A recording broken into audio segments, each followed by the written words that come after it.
to try something. I hope this works and the gremlins don't get us. Okay, there we go. And okay. These are two paintings by Joseph that really moved me. This is called the Ghost Shirt, and some people may know this tradition that started with the, an elder in 1867 who had a vision about about a ghost dance that would help save the earth and the people.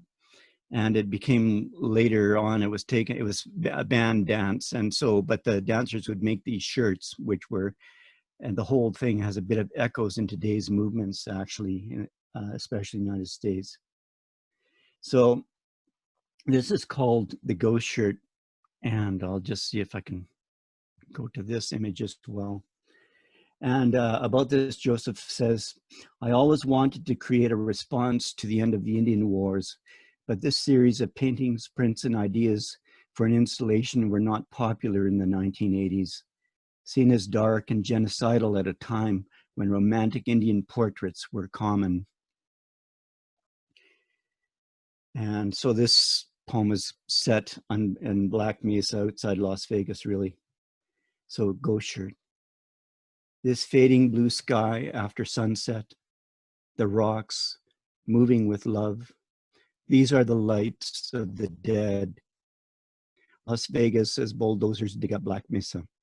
This shirt is the sky, Hopi, Apache, Pueblo like me, though I'm not divisible wearing this language. I skipped Vietnam. Need I point out we're all dodging something, oh Canada? Lovers and prisoners, we must help them get free.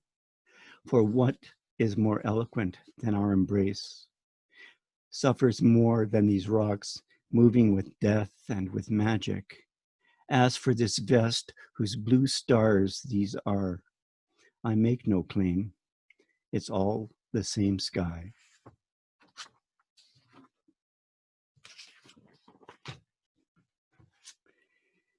And I'll just see if I can get myself back. Oops. There we go. And so that's project still in progress, but that's a little bit of it.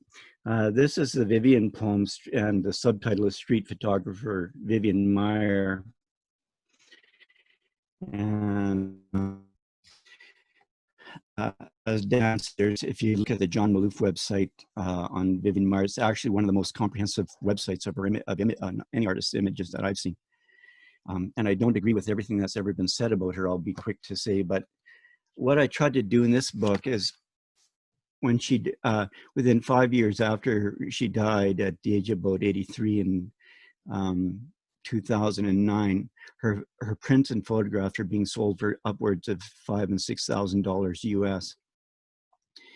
And she was billed as this, the mystery nanny, or this sort of a savant who came from nowhere, but anybody who's an artist knows that's not how it happens. So what I've been trying to do in the book is two things. One is give a bit of reply to some of the mythology I think people have said if you just look at what the life of an artist is. And the second thing is really, the main thing is to do a reading of the art itself as much as possible. So I'll just start with Vivian up in a room above in the house of one of the families that she's working for. And she says, a slip of paper in a stack of self-portraits says, light, remember? In a corner I shield from the sun, so sudden, so deep, there's no place I cannot go, except for one I try not to think of. Happy is such a meaningless word. Everything casts a shadow. It's all smoke and mirrors, mostly a mirror. What I ask is, don't look at my legs. Don't look at my body. If I come close, don't touch me. I'm not a planet. I'm not a pair of shoes. But maybe I am. Maybe I am. And then she asks a necessary question, which is really kind of what the whole book's about. What makes us human? Only a rich person would ask such a thing. Even an ant knows what it is. Are you an ant? Maybe God put us here, maybe it's luck. I'm like that Dane who deduced how electrons work, that we can be streams or waves at the same time. He kept a horseshoe over his door. Of course I don't believe in it, he said, but I understand that it works whether I believe in it or not. As for the world in 6 days, from the shape we're in, I believe it. First we chip stones, attach them to spears. Soon, given our nature, we'll blow ourselves to smithereens. We're no better than monkeys digging with sticks. Does language make us smart? I've had better conversations with birds than I have with some people. Better stick with a horseshoe. But humanity, that's the real question. I'm a difficult case myself. Sometimes I wonder why the universe bothers. I walk, I take pictures with my beautiful rollie.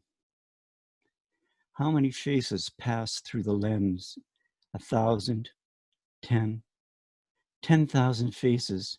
I never thought to count the people clinging to doorways, posts, and each other.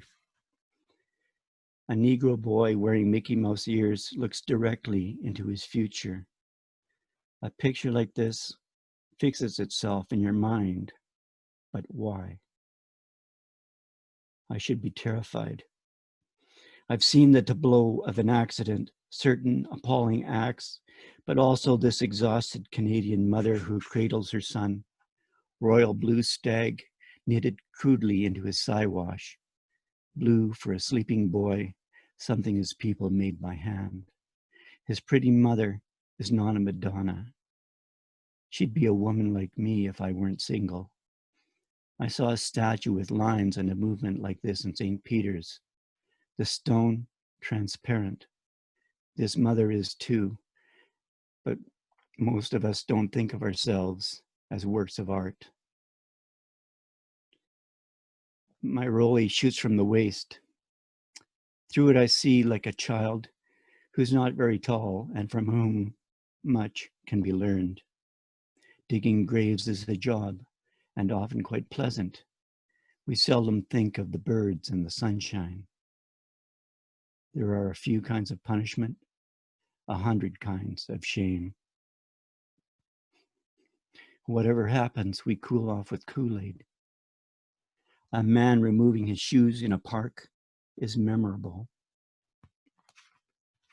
A boy who has never heard English can look over broken slats of a fence, pickets topped with peeling fleur-de-lis, and we can tell by his gaze that in some places, the only language left is on the graves.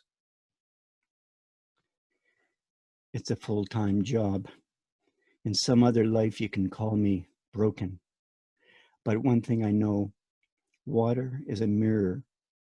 If in spring, God were to walk by a puddle in Battery Park, even he would pause to look at his reflection. But what could he do?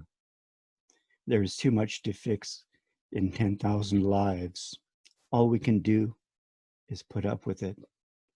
It's why I never ask people to smile. Myself, I don't ask for anything.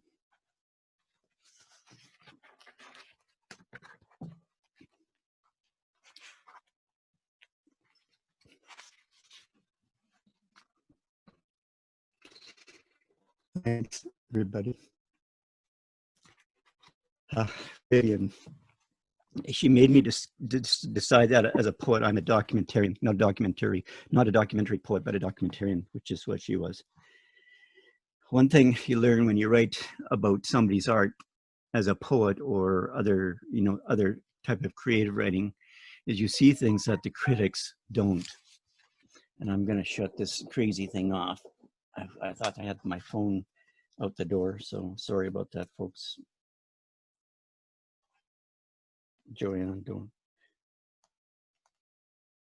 Oh, well, whatever.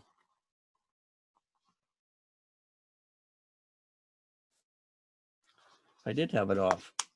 It still talked to me. Okay, sorry about that, guys. So anyway, one thing I discovered is that Vivian had a whole vocabulary of strokes, as an artist would say, which involved taking photographs of people's legs. And when you really look at it, what you see is she's able to just take that much of a person's form, and we get a picture of the entire person from just that much. And so if you have a look at some of her photographs, you'll see that. But so Vivian says, let me explain about legs. For example, this mother's grip on her daughter's shoulder. On a succinctly chipped lawn, suburban, they stand halfway into their fate. Or if you don't believe in fate, then what is to come? A girl draws herself up on tiptoes. Her fingers can't reach the postcard display. Her pink barrette, her sunny sundress can't make her taller. Her brother, her father turn their backs. She already knows what not to ask for. Things are ignored until they disappear. This is the dictionary of their family. Two artists on plein air. The slender one's legs, the careful proportions of her body. The man with her poised like a heavy tear with a belt cinched round its belly. Though who can say what the proportions of their lives are? Usually, it's the man who is happy. Conversation is a corner. Two women in heels and one in flats. The story flows easily. The third one is anxious. Behind Givenchy sunglasses, a fourth woman turns, nervously touches the dusky skin of her shoulder, a study in frailty and the kind of intimacy in which she will always be other. My legs I show only to myself. I'd rather see him, the parcel he holds by the string, and how desperately he protects it. I know this story. Heelless socks, shoes like this, live in the park, hang off the end of the bench or the end of a stretcher. It's not a disguise.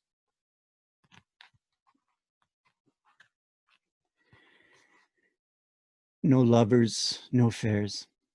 So the carriage driver waits at a shoe shine. No school for the boy dipping his brush in polish. The boy is poor, the driver broke, and the horse must be looked after.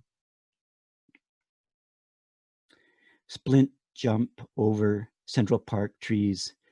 Caustic dancer's arms push the walls of the temple apart as he flashes his most disarming grin. Samson's last day must have been good.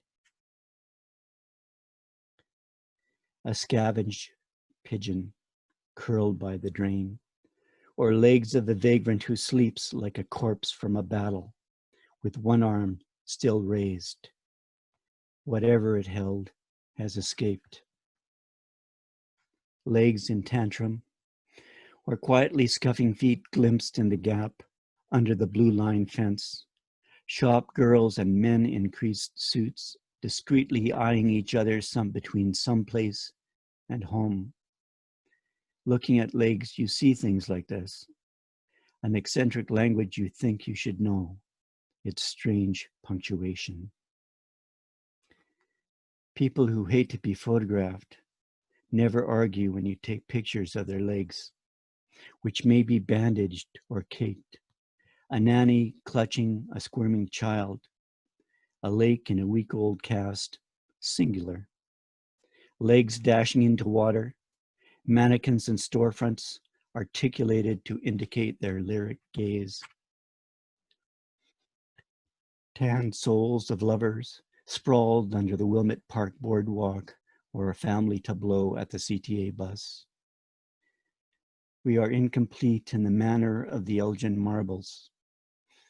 All the poses of the human temple delivered in silence, like a Valentino tango, so lyrical and yet so apocryphal. Perhaps I'm a flaneur, a passionate wanderer, or an idiot, encyclopedic in the scope of her appetite, but my intention is serious. I humbly submit this anatomy of walking. So thanks. Yeah, let's hear it for Bruce. Thank you very much, Bruce. Well, hello, Daniel. Thank you very much for having me. And I'll just say first,